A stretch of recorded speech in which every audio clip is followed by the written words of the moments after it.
This first one, that's a water hose. This is the removal of the aftercooler. It's a water hose right there. That's the first one to come off. I don't know if this is correct sequence, but by the manual, but that's what it is. It's a water hose right there. That's oil. That's oil. That looks like both engine oil. This is two more. So this is the third one, or the second one, the third one. This is oil. The one behind it is oil. That looks like 4 and 5. Then back here, another water hose.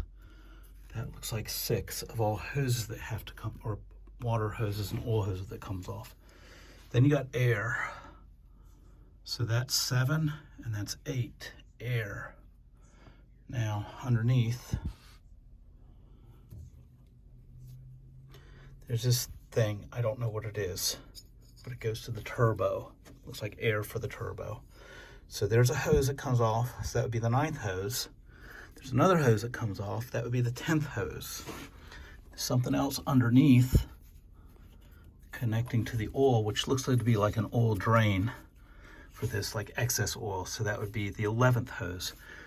That entire assembly would need to come out because it's connected, because you could disconnect it, or, which I think is too hard because it's behind the starboard engine, because I'm looking at the easy to access engine right here. So you could disconnect that, which would be very difficult, I think. Not impossible.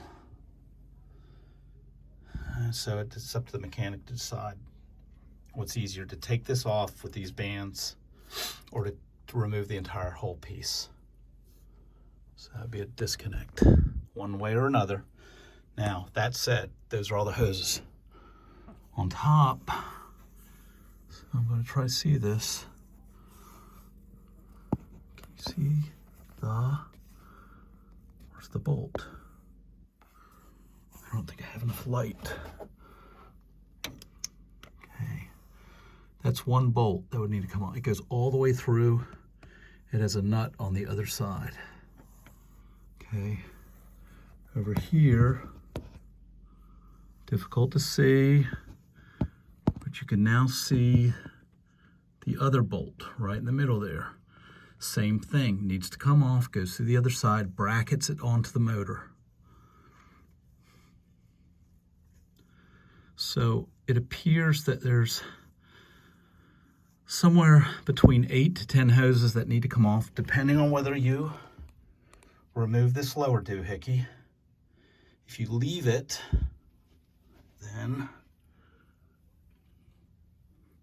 it stays. And it's only 8 hoses, but if you remove it, then it might be 11 hoses. If you remove it with the aftercooler, it might be 11 hoses to pull off. And it may be just how easy it is to get to on the starboard side. Excuse me, on the port side. This is the starboard side. It's much easier to access here on the starboard side. Unfortunately, the broken seal is on the starboard side, which is, excuse me, on the port side, which is harder to get to. Okay, that's it. I'm going to keep looking on this thing.